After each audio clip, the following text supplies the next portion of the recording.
Hello, good evening, and welcome to Unacademy, a one-stop destination for the English medium civil services aspirants. Today is the last NCERT session. As announced previously, in 8 lectures, our endeavor was to cover all the important chapters of this book, Indian Constitution at Work, which is a textbook in political science for class 11th. We have covered 7 lectures till now. Today is the 8th and the last lecture, and we shall discuss the philosophy of the Constitution. But there are 2 chapters which I have skipped. One, local government, and the other, federalism. Why? Because these 2 chapters are very close to my heart. So then you should have covered them. Yes, I will, but not as part of the NCERT series, separately. Why separately? Because all these lectures which are part of the NCERT series, I have repeatedly told you that we are only discussing NCERTs and something different as well, something extra as well. But it won't be still enough for you to prepare for polity for the civil services exam. Because for example, when we discussed legislature, when we discussed fundamental rights, I told you that these are the chapters where I take normally 30-40 hours to comprehensively cover them. And we can't justify covering rights or legislature in just 1 or 1.5 hours. But since these 2 chapters, local government and federalism, very close to my heart, I want to comprehensively cover them for the civil services examination, so that once you attend those 2 sessions on local government and federalism, you need not study any other source. So I will announce the dates in due course of time. But first up, if this series of the NCERT, where we discuss these 8 chapters, if this series has been of some help to you, it has aided your civil services preparation, do let me know in the comment section. Also, it will encourage me to come up with more such courses for the betterment and the benefit of the student community. So like this video, do let me know in the comment section, share your feedback regarding this NCERT series, and subscribe to our channel if you haven't yet. Let's get started and let's look at what is meant by the philosophy of the Constitution. Some people believe that Constitution is consisting merely of laws. So what is mentioned in the Constitution? There are laws. And laws are different, and the morality and the values are completely different entities. For example, what is right, what is wrong? That's what morality is. If you look at Indian Constitution, it says the seat of the Supreme Court shall be in Delhi. Now, what is the moral component of this article? You may think that there is nothing. Let me agree with you. If our Constitution provides for a parliamentary form of government, where cabinet has enormous powers and not the President of India, what is the value element to this? What is the moral compass of this? You might simply say that this provision is provided, it's an administrative measure. We could also have provided for a presidential form of government. We could have had Supreme Court not in Delhi but in Chennai. So what is the value element in this? What is the morality of these provisions of the Constitution? So Constitution of India is nothing but mere list of laws. But then when you look at other aspects of the Constitution, if the Constitution says that the state shall not discriminate against its citizens only on the grounds of religion, race, caste, sex, place of birth, don't you think then that our Constitution believes in the value of equality, which primarily means that there is a connection between laws and moral values, because we believe in equality. Our Constitution has provided not only for rights which you can claim against the state, Our constitution, for example, has provided for Article 15, Clause 2, which says no citizen shall discriminate against another citizen when the citizen is accessing public ghats, burial grounds, so on and so forth, restaurants, public places, means of public entertainment. So there is a value element to this fundamental right, which is social justice. When our constitution provides for, let's say, Article 23 of the Constitution, which says bonded labor has to be abolished. You can't discriminate, you can't exploit other fellow citizens. The Constitution has prohibited traffic, begar, and other forms of forced labor. That means other citizens also cannot exploit other citizens. There is a value element to this. So, Constitution of India is not just a body of laws without any moral element, without any value system ingrained into it. There is a connection between laws and the moral values. But now listen to me carefully. NCERT says we must therefore look upon Constitution as a document which consists of certain moral values, which is based on certain moral vision. And to understand that, we need to adopt political philosophy approach. But sir, what is this political philosophy approach? For that, we need to understand three things. What do we need to understand? We need to understand the conceptual structure of the Constitution. And what is this conceptual structure of the Constitution? We need to ask ourselves, what is the real meaning of the terms that are used in the Constitution? For example, equality, democracy, minority. What is the interpretation or different interpretations of these terms that are used in the Constitution? For that, we need political philosophy approach to understand the Constitution. What else? We need to also understand and have a better grasp of the ideals which shaped our Constitution. For example, the first thing that may be on your mind is that what is philosophy? It's a branch of social science, for example. Is that what philosophy is? But listen to me carefully. What are the values that guide your behavior? What are the principles that guide your behavior? For example, listen to me carefully. There is corruption in the society. Right? Simple example. There is corruption in the society. And the ministers or the legislators, they are also part of the society. They are one amongst us. So they can also be corrupt. There can be corruption amongst the ministries. There can be corruption within the legislators as well. How do we solve this problem of corruption? Can we solve this problem of corruption by increasing the salaries of ministers and legislators? Because you indulge in corruption because you want more money. What if we increase your salaries to such a level that you don't have to resort to corruption? Will that solve this menace of corruption amongst ministers and legislators? No. Why? Because we need to understand what is the function of corruption. So what are you saying? Corruption depends upon the moral compass of an individual and the implementation of anti-corruption laws.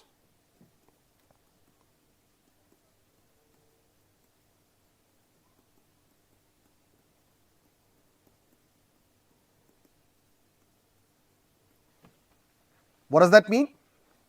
If I am a legislator and my salary is 100 rupees a month. Very meager, which will not sustain myself. I can't sustain my family either on 100 rupees a month.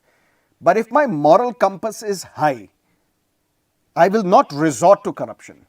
Why? Because that is not my principle, to resort to corruption to solve all my problems so that I can realize all the dreams that I have. No. In contrast, if my salary is 1 crore per day and my moral compass is poor, I don't only want 1 crore per day, I won't be satisfied by it because I need to double it. I need 2 crores per day. So whether there is corruption in the society or not, we can't simply eradicate corruption just by increasing the salary of ministers and legislators. Because if these ministers and legislators, they have solid moral compass, no matter what their salary is, they will not resort to corruption because their philosophy is anti-corruption. Their philosophy is based on morals. Their philosophy is based on certain value system. Now let's look at it this way. Even if I am morally corrupt, my salary is 1 crore per day. Even then I want to double it to 2 crores per day. But I cannot. Why? Because the implementation of anti-corruption laws is so strict that the moment that I indulge in corruption, I will be arrested and put behind bars and I will be prosecuted. So even if I want to do corruption, but I cannot, I'm not in a position to do that. Why? Because the anti-corruption laws are so strictly implemented that the moment I indulge in corruption, I will be languishing behind the bars. So by increasing the salaries of ministers and legislators, this is not how we can solve the problem and menace of corruption. Because corruption depends upon the presence or persistence of corruption in a society depends upon the moral compass of an individual. If that is good, no matter what, you will not indulge in corruption. But even if there are others who are not morally upright, they will indulge in corruption. For them, the anti-corruption laws should be so strict that even if they want to, they cannot resort to corruption. So what is that principle that guides your behavior? That's what we call the philosophy. And if we gave ourselves a constitution on the 26th of January 1950, what do we want to achieve through this constitution? What are the ideals and goals that we want to achieve through this constitution? To understand that, we need the political philosophy approach to understand it. And third important thing, we must read Indian Constitution in conjunction with the Constituent Assembly debates. Because whenever a bill is introduced, whenever a clause is introduced, whenever a provision is introduced, there was a thorough debate within the Constituent Assembly on that matter. The only thing perhaps which was not properly debated in the Constituent Assembly was universal adult franchise. Because everybody agreed. There were no two opinions on that we have to give right to vote to everybody. So what do we mean by the philosophy of the Constitution? What are the principles that guide our Constitution when it is talking about certain rights or duties or some laws? How do we understand it? For that, we need this conceptual structure. We need to first understand the conceptual structure of the Constitution. What do we mean by these concepts of equality, of democracy, of minority? And what are the ideals that shape our Constitution? And whatever is there in the Constitution, we have to link it with the Constituent Assembly debates, because that will give us the context of why certain provisions are there in the Constitution. And the philosophy of the Indian Constitution can be found in the preamble to the Indian Constitution. And that's what Supreme Court also has said. It is this preamble which is used to unlock the minds of the makers of the Constitution. Because preamble is like the preface to a book. What is there in the preface? It gives you insights into what this book is all about, but it gives you insights not only into what this book is all about, it gives you insights into the minds of the author of this book. What exactly was the thought process going on inside the minds of these writers when they drafted this book, when they wrote this book? What was going on inside the minds of the makers of our Constitution, the members of the Constituent Assembly, when they drafted our Constitution? For that, we need to take a look at the philosophy of the Constitution contained in the preamble. So, preamble is used to unlock the minds of the makers of the Constitution. And this political philosophy approach will not only help us in understanding what is the moral expression of certain articles that are present in the Constitution. It also tells us about if there are different interpretations, how do we reach to a proper conclusion? Sir, what does that mean? The year was 2017. A petition was filed in the Supreme Court of India by a former High Court Judge, K.S. Puttaswamy.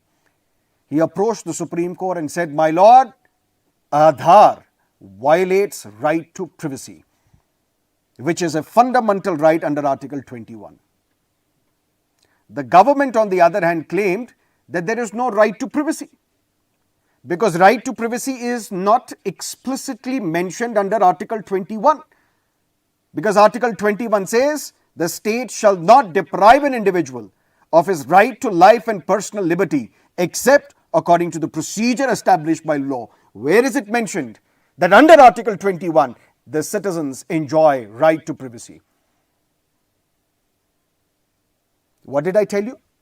That this political philosophy approach will not only help us in understanding what is the moral content expressed in an article, but will also lead us to arbitrate if there are contesting claims regarding the interpretation of a particular provision of the Constitution.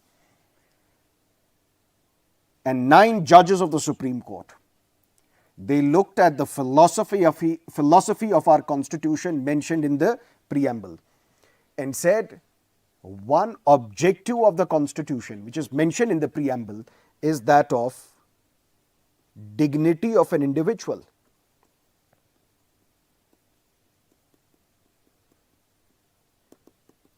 So, objective of the Constitution, the ideal, the goal of the Constitution is to ensure dignity of every individual in India. This dignity will not be possible unless and until citizens have the right to privacy. So, if there is a contesting claim, right to privacy is a fundamental right, right to privacy is not a fundamental right, how do we resolve this different interpretational conflict? For that, we have to look at the philosophy of the Constitution mentioned in the preamble. And if preamble says that we have to assure dignity to every individual, we can't do that unless and until we give privacy to the citizens. So, right to privacy is a fundamental right under Article 21. Look at the Japanese Constitution. Japan was almost destroyed in the 2 world wars. But then in 1947, when they gave themselves a constitution, although United States had a big, huge influence on this constitution, but that's a separate matter altogether. The point is, the Japanese constitution is also known as the peace constitution. Because the preamble of the Japanese constitution says, we the Japanese people desire peace for all time. So what is the ideal? What is the philosophy of the Japanese constitution? It rests on the principle of peace.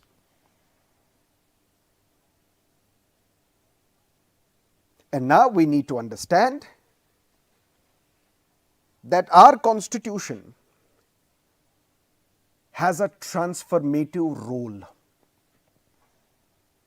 Constitution of India is not just a body of rules which tell us how do we govern the country. It is not only about how do we create Election Commission of India and how do we appoint members and Chief Election Commissioner. It's not about only that the seat of the Supreme Court will be Delhi. It's not about that there shall be council of ministers, there shall be a governor, there shall be a president, there shall be a vice president. Through this constitution, we want to transform our society.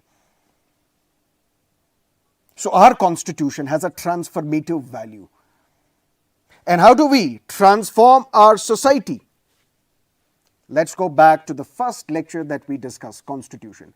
I told you if men were angels, if the people were angels, there is no need to have a rule book for the people because they can do nothing wrong. Contrast it with, if the government is full of angels, we don't need any rule to impose limit on these members of the executive because angels can do nothing wrong. But neither is the government consisting up of angels, nor are the people angels. So what first we need? We need to first empower the government, empower the state. And then once we have empowered the state, this constitution has to further impose limitations on that state. That's what we discussed, doctrine of limited government, in the first lecture. So in a society, what if the institutions which we have created, which have been created by the constitution, what if these institutions fall in wrong hands? And for that we need to ensure that there have to be certain checks put in place on the state so that the state does not become dictatorial in its tendency. The state does not become tyrannical. But also, Constitution provides for peaceful means of social transformation.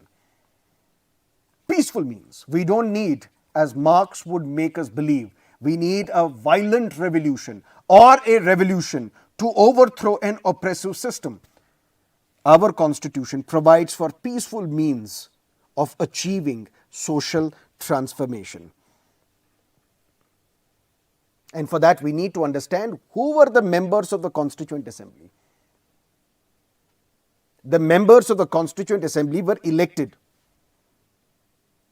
It was the will of the people of India which was expressed through their representatives in the Constituent Assembly. So this Constitution as a document is the reflection of the aspirations of the people expressed through the members of the Constituent Assembly. And that is what Pandit Nehru said. Pandit Nehru said, this Constituent Assembly is not just a body of people or gathering of lawyers, because a large number of members of the Constituent Assembly were lawyers.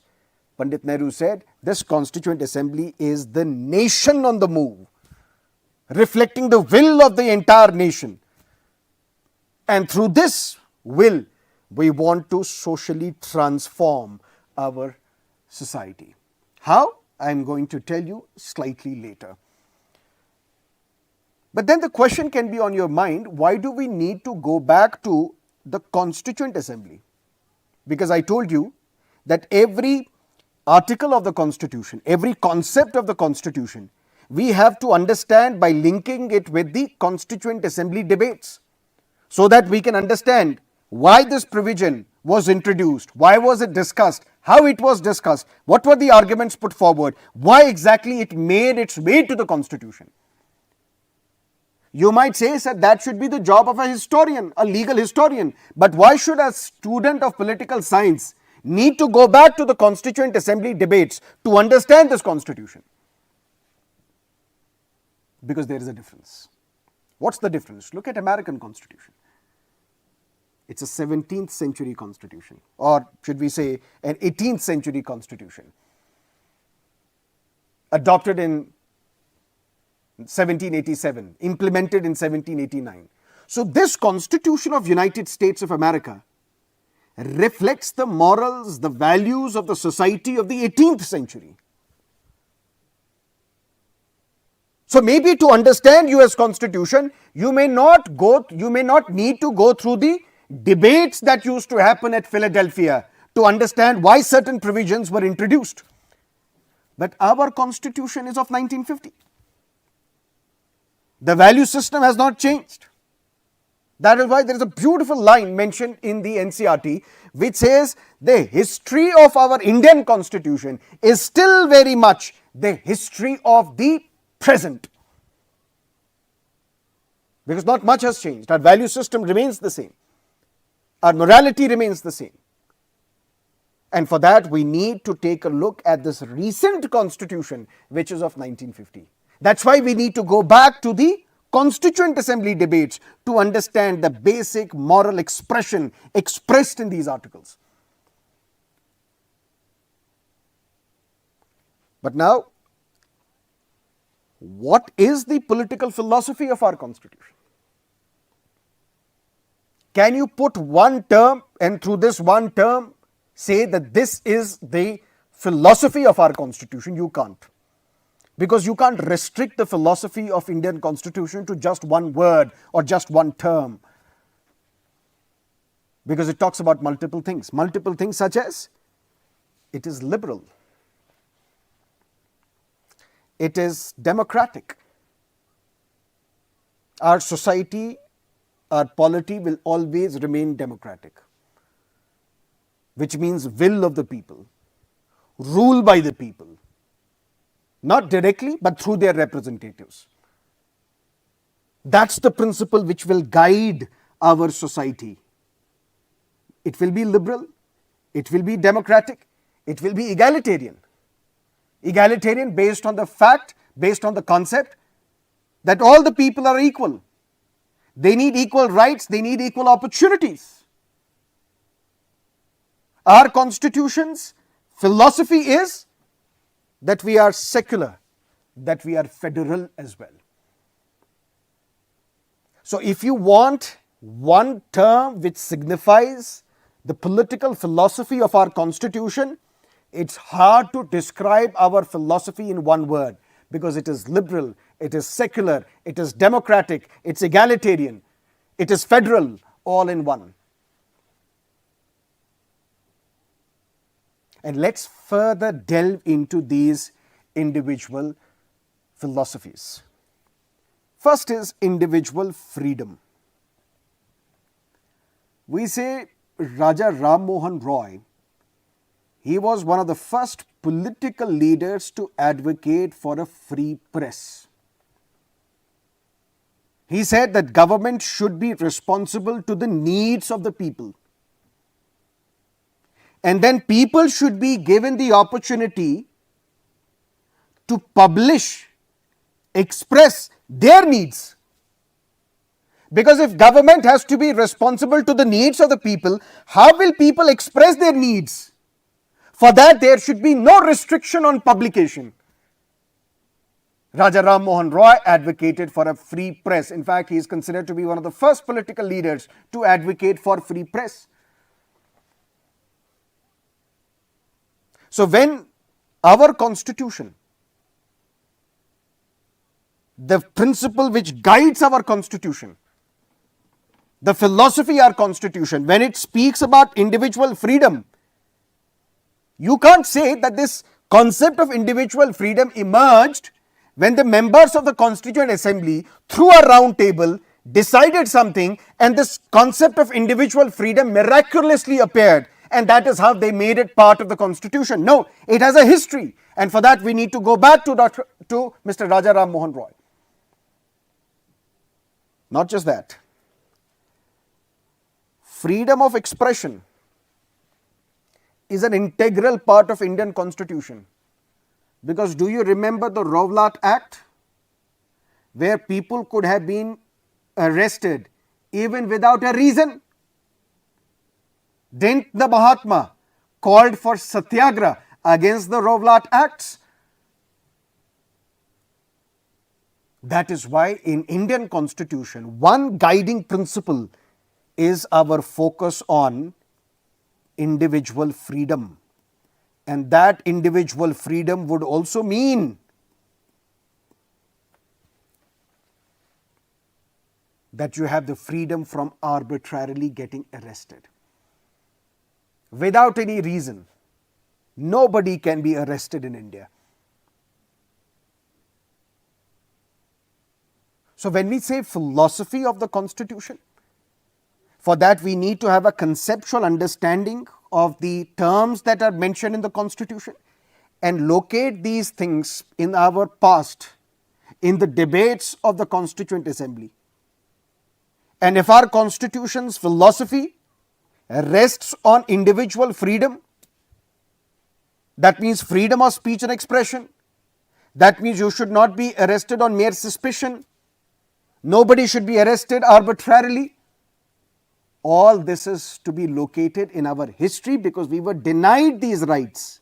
And the Constituent Assembly was very much aware of how we were denied our individual freedom. And they made it a point that the guiding principle of our Constitution will be our emphasis on the individual freedom. Another principle, social justice. Something that I have told you numerous times, that if there was a Dalit walking on the road and he sees an upper caste coming from the other side, he would jump in the mud. Why? Or he would move aside. Why? Because even his shadow should not fall on the upper caste. Because there is this concept of purity and pollution. Even your shadow is pollutant. Then what was the need for independence? What was the benefit of getting independence for these marginalized communities if even after independence they will face the same set of problems as they faced since the later Vedic period?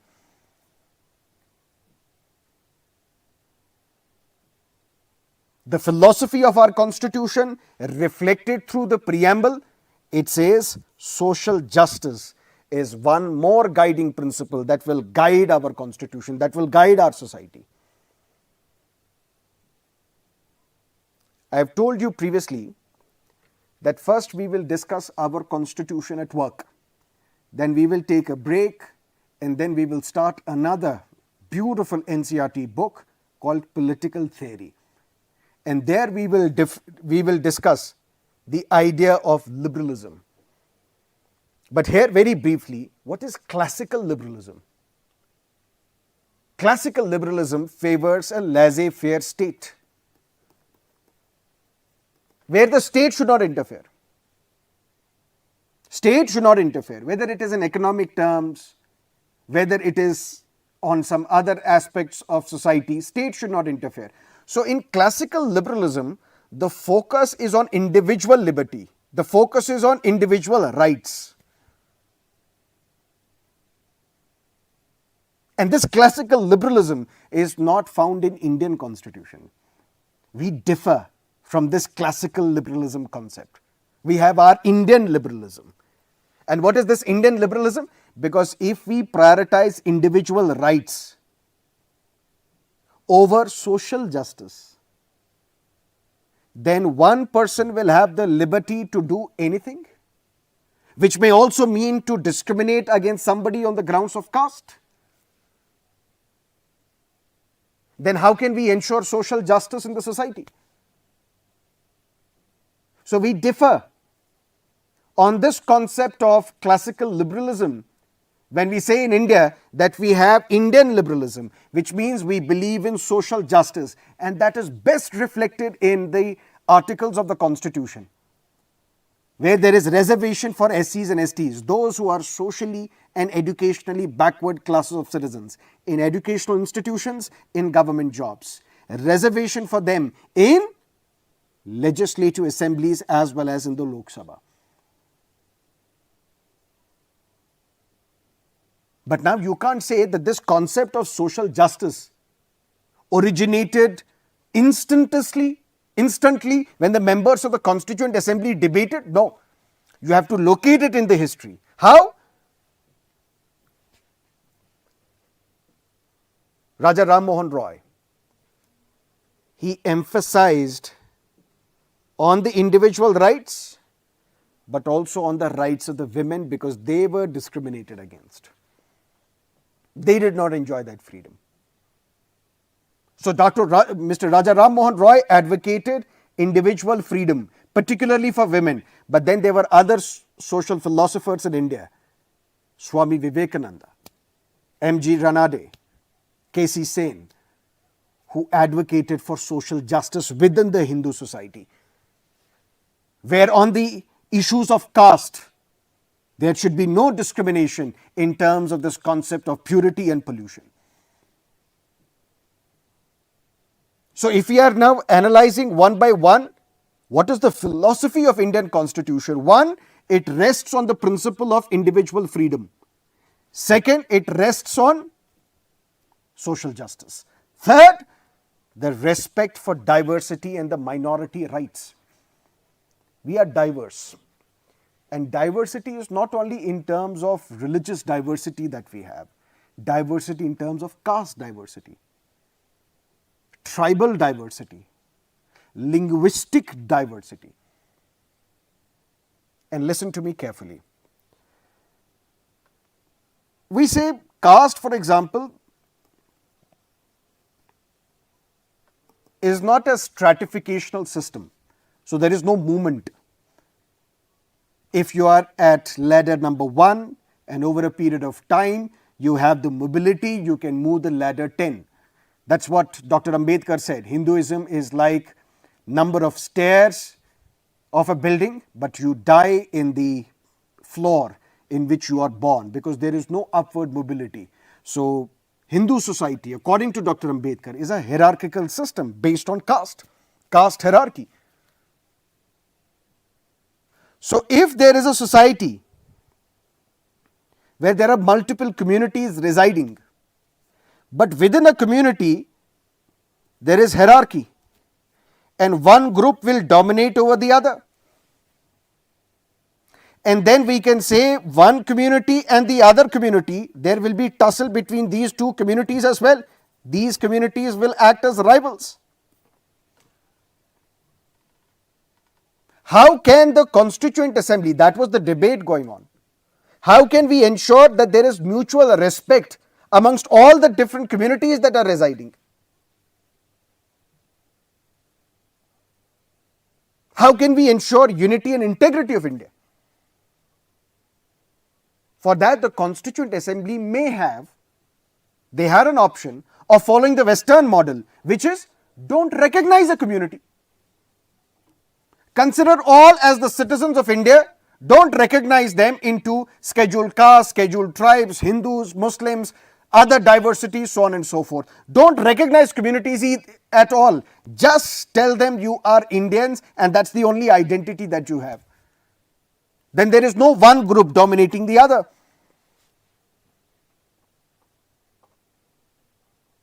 But the members of the Constituent Assembly, they also realized that Indians are as religious as Europeans are the seculars. We are attached to our communities. We are attached to its identity. And for that, what we need to respect their diversities.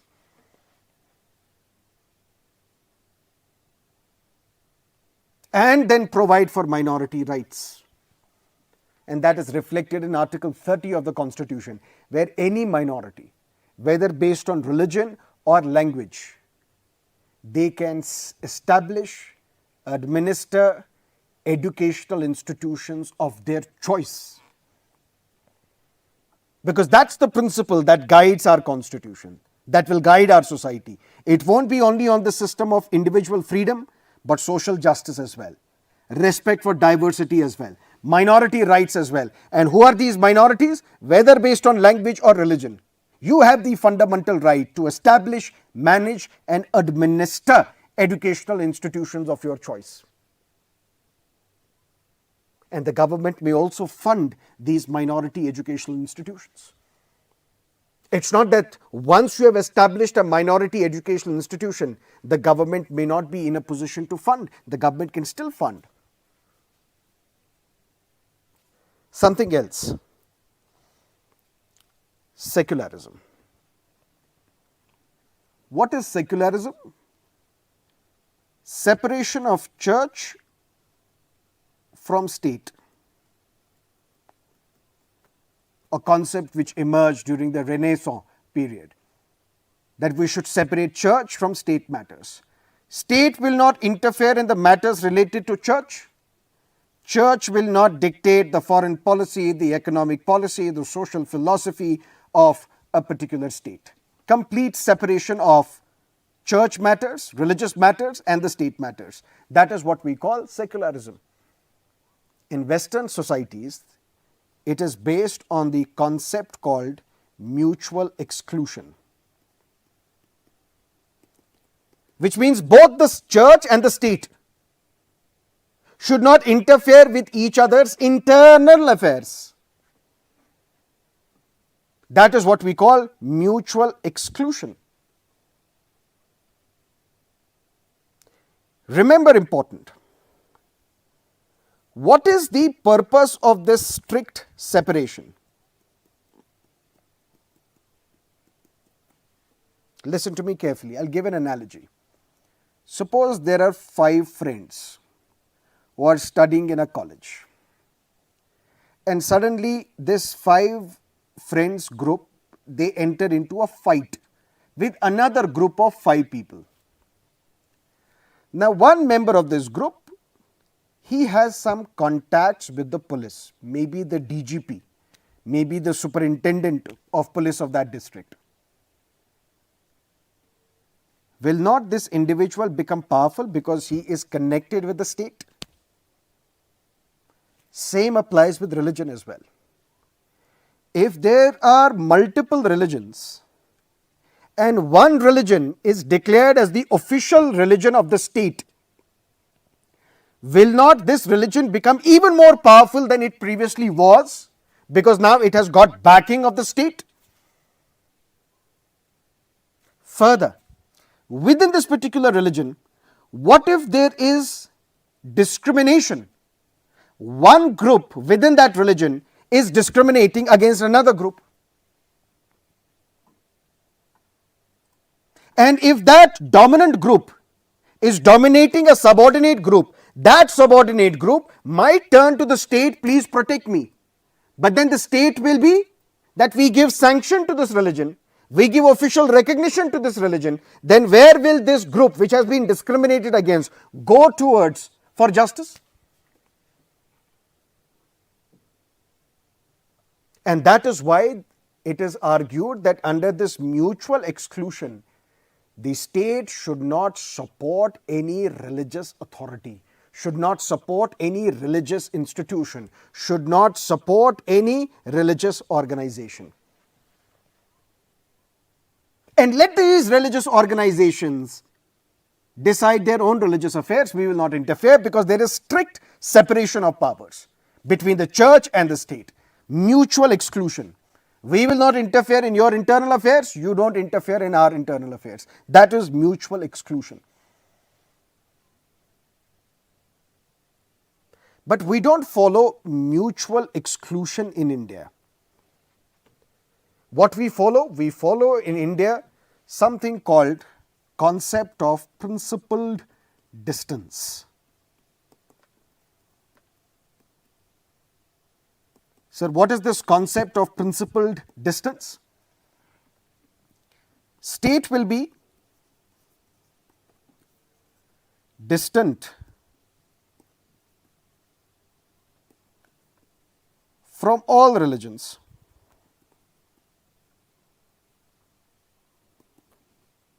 But it will intervene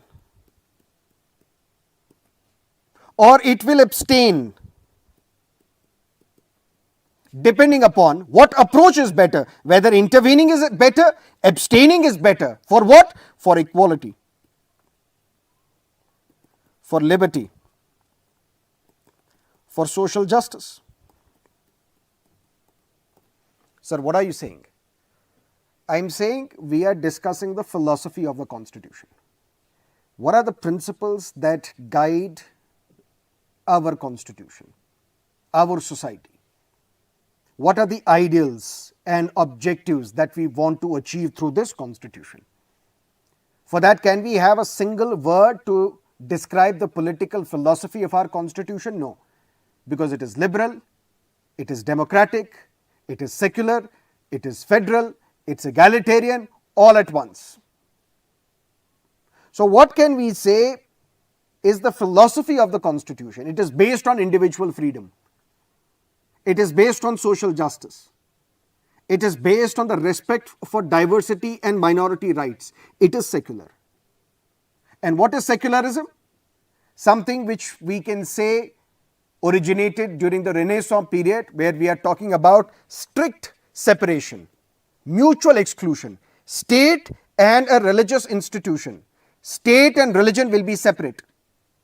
State will not interfere in the internal affairs of a religion. Religion will not interfere in the internal affairs of a state. Mutually exclusion. Mutual exclusion.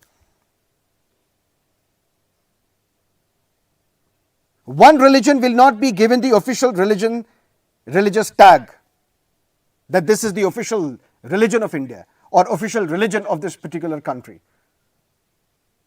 Then, because this particular religion, which has got the official backing, will become even more powerful than other religions. It will become even more powerful than it previously was, and might in a process dominate over other religions. Then where is the concept of social justice? But our concept in India is not on mutual exclusion or strict separation, it's on principled distance. Secularism in India is based on the concept of principled distance. And what is that? State will be distant from all religions. But state will interfere or state will abstain depending upon what position, what approach, whether interfering or abstaining would be in the best interests of liberty, equality, social justice. For example, NCERT says, not me, NCERT. NCERT says that in Hinduism, sati is sought to be justified according to religion. So religion, according to NCERT, not me, don't hold me accountable. This is mentioned in NCERT. It's a government publication. Hold government accountable if you don't agree with this. Hinduism provides sanction to such social evils called sati. Does that mean state will not interfere and will allow sati to continue to be practiced? Will it not lead to social injustice? This is where state will interfere in religious matters in the interest of liberty, equality and social justice. State interfered in the religious practices as well. For example, instant triple talaq was declared invalid by the Supreme Court. Supreme Court is judiciary. Judiciary is an organ of the state. So, state is interfering in religious matters. Why? Because in the interest of liberty, equality, social justice. So, our concept of secularism is based on this principle of principled distance. Third, universal franchise. And this was remarkable. In fact, when India achieved independence, then we gave ourselves the constitution, then the first Lok Sabha election was to be conducted.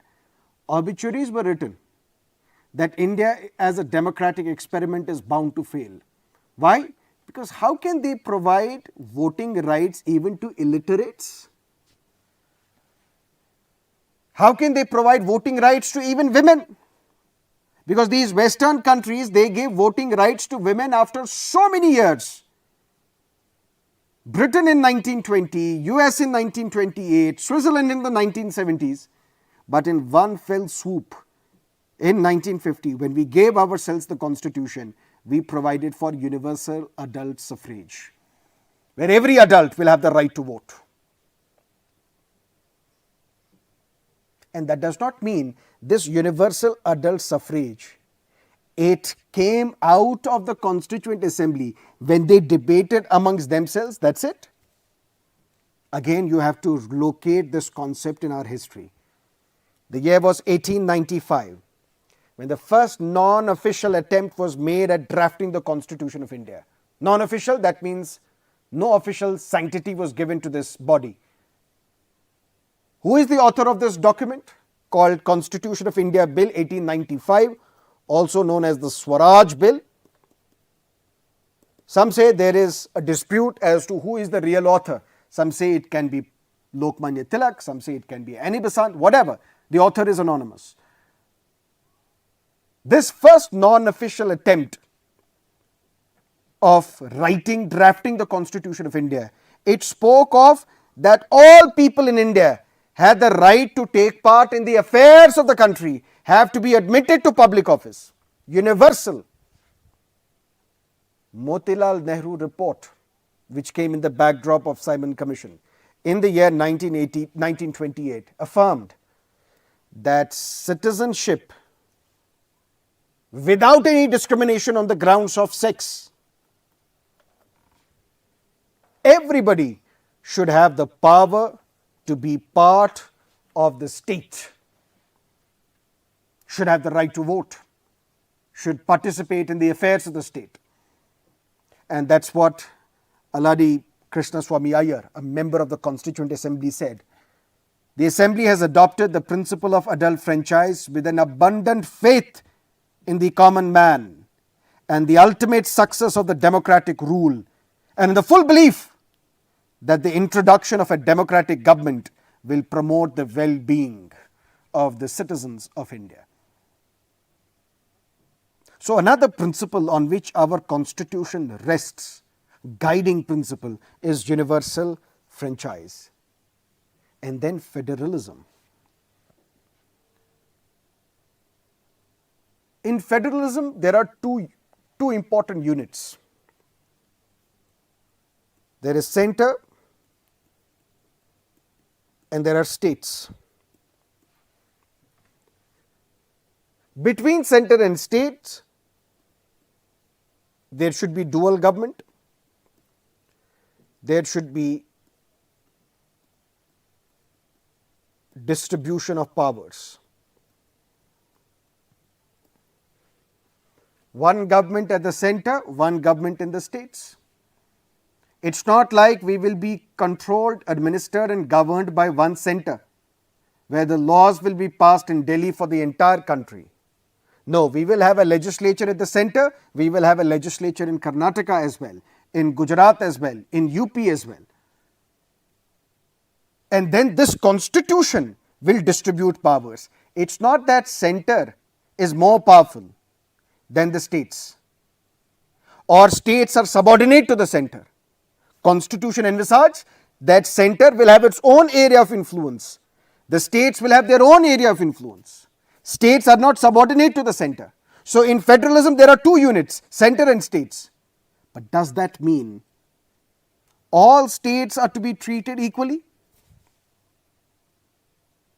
If all states are to be treated equally, then we say, like United States, it is an example of symmetric federalism.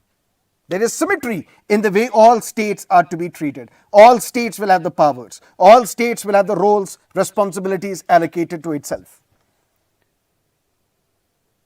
But India believes in asymmetric federalism.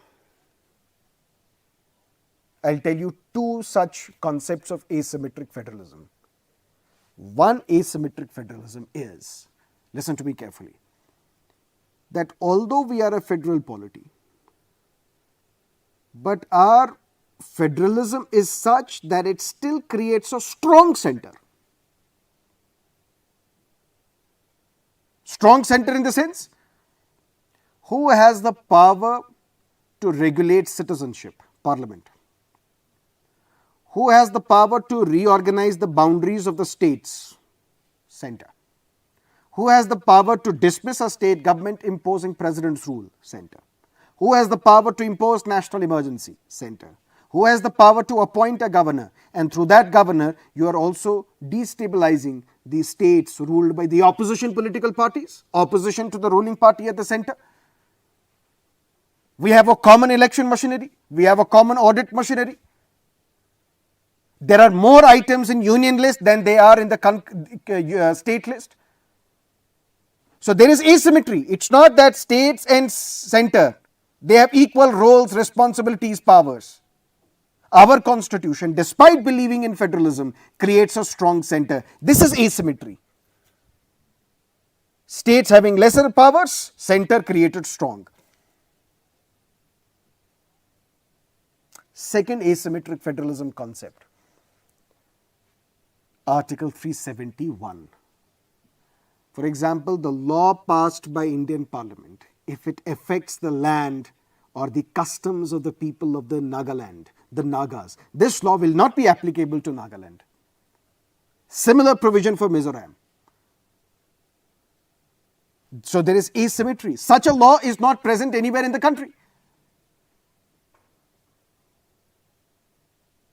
And Article 370 was the biggest exponent of asymmetric federalism, because an amendment to the Indian Constitution was not applicable to Jammu and Kashmir unless and until the government of Jammu and Kashmir accepts it.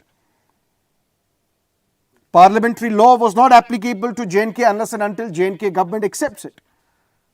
So asymmetry, such a protection, such a special status was not present anywhere for any other state in India. So Constitution of India as a guiding principle rests on federalism, but it is not symmetric federalism, it is asymmetric federalism. Our constitution has been constitutionally asymmetric by looking at Article 371, Nagaland and some northeastern states.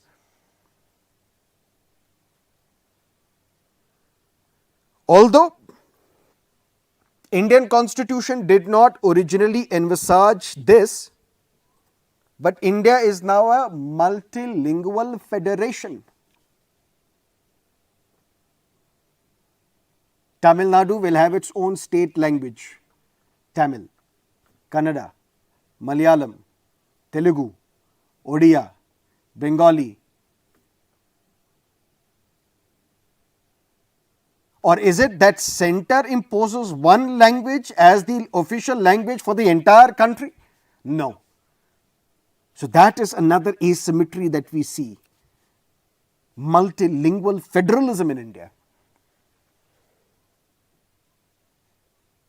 And then national identity. Sardar Patel, for example, he said, in the long run, it would be in the interest of all to forget that there is anything like majority or minority in this country, and that in India there is only one community, Indians. That's what is mentioned in the preamble.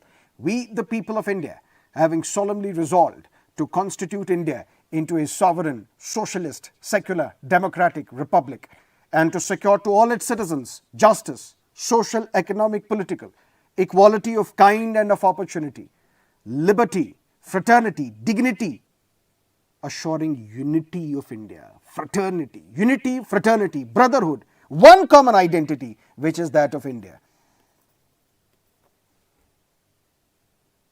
That is the philosophy of the Indian Constitution. But yes, it has also come under criticism. And this criticism is broadly on three grounds. Ground number one, our constitution is unwieldy. Such a massive document, it should have been a compact document such as United States.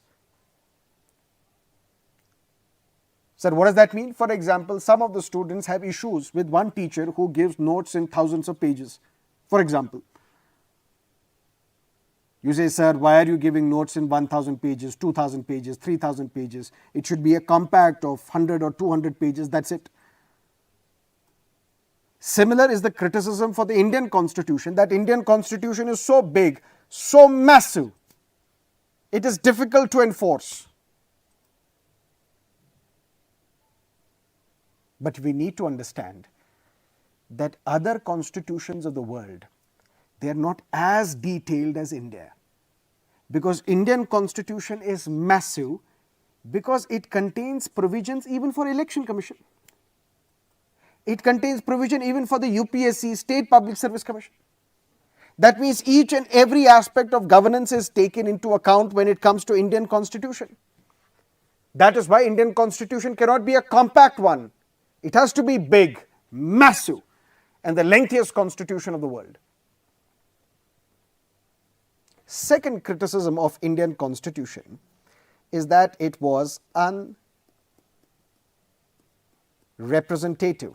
which means the Constituent Assembly was unrepresentative. These were not the real, genuine representatives of the people. Why? They were elected? Yes, but not elected on universal adult franchise, on the restricted franchise. Not everybody cast their vote to elect their representatives because voting rights themselves were restrictive. For that, we need to understand two things: voice and opinion. Did every single Indian had a voice in the Constituent Assembly? You may say no, it was unrepresentative or underrepresentative. Because not everybody had the right to vote to elect their representatives. So there was a massive set of people of India who did not have the right to choose their representative to this Constituent Assembly through which the Constitution of India was drafted. And this Constitution becomes applicable to us. So by this logic, through the term of voice, you can say it was unrepresentative. But even if it was unrepresentative, even then they took the opinion of all sections of the society. Even if I belong to one section of the society, I did not restrict myself to the debate, discussion of my community or my group. I took care of the opinion of others. That is why if you look at different parts of this country, almost in every state, at one place or the other, you will see the statue of Dr. Ambedkar holding Constitution in his hand. And you will see that in every Dalit locality as well. Which means what? Dalits feel that this Constitution contains something that belongs to their aspirations, that are their aspirations, expressed through Dr. Ambedkar. So it was unrepresentative, but in terms of voice, because not everybody was represented. But those who were represented, they did not restrict to their own interests or their own group interests. They took the opinion of everybody. And the third criticism of our Constitution is that it is alien to our conditions. Alien to our conditions in the sense, we discussed in the chapter of lecture number 1 where we say that Indian Constitution is the bag of borrowings.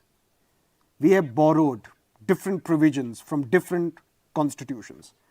Rule of law from Britain, Bill of Rights from United States, procedure established by law from Japan, cooperative federalism, concurrent list from Australia, directive principles from the Irish Constitution, fundamental duties from the Japanese Constitution, from the USSR Constitution.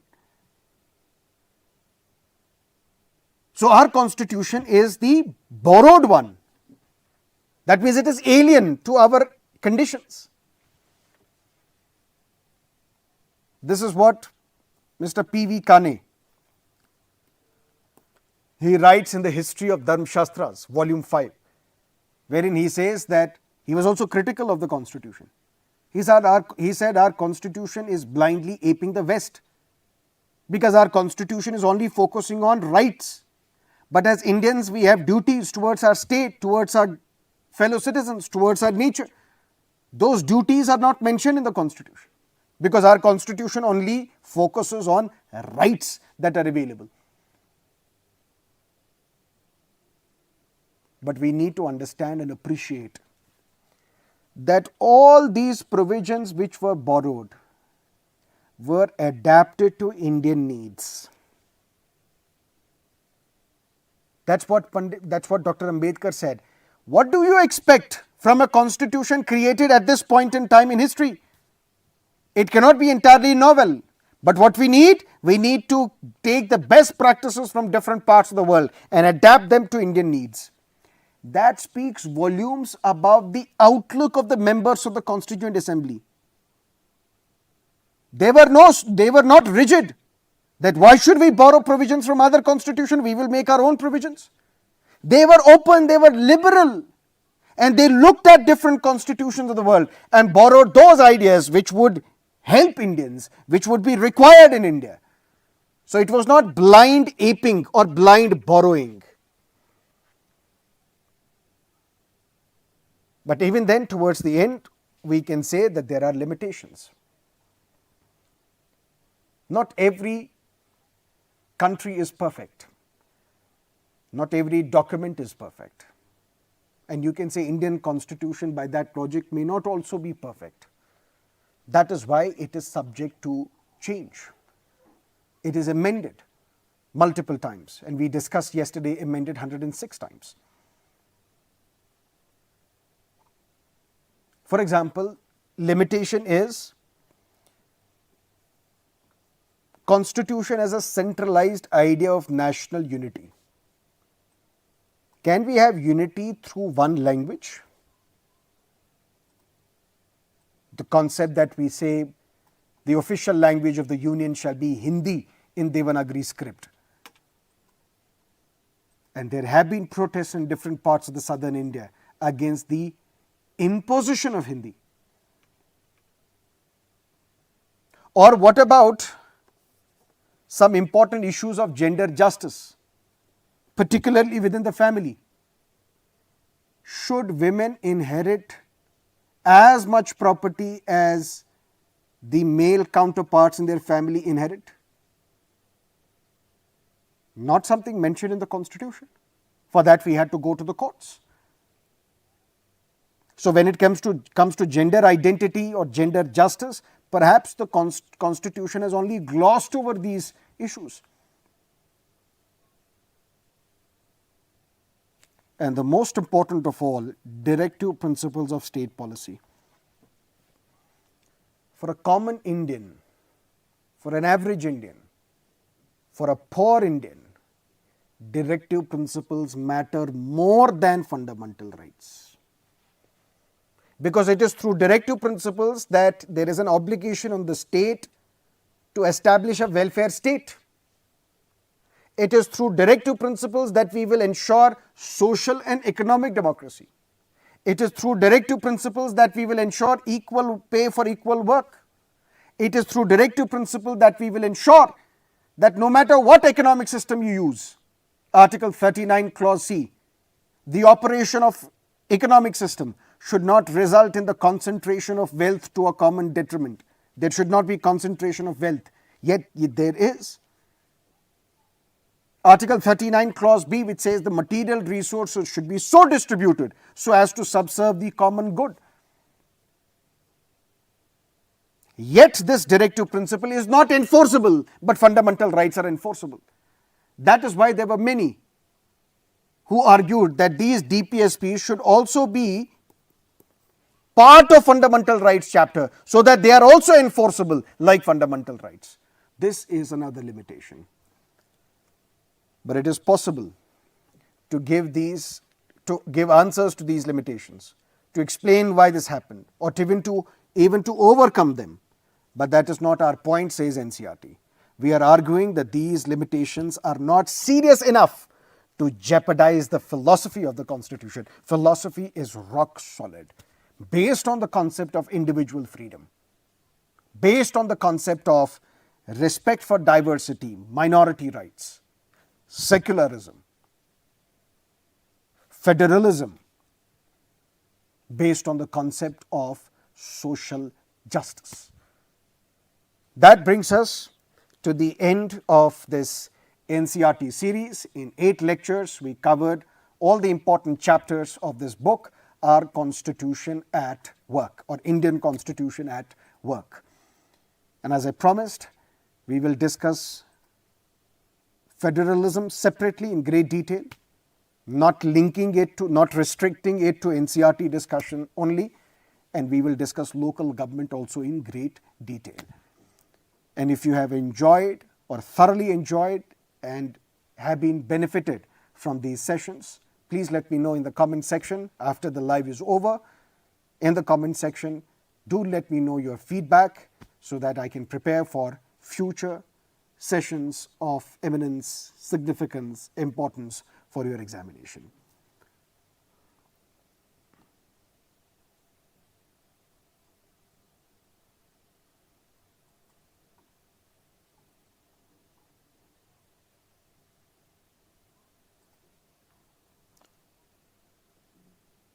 Okay then, good night. See you when I see you. Bye-bye. All the best.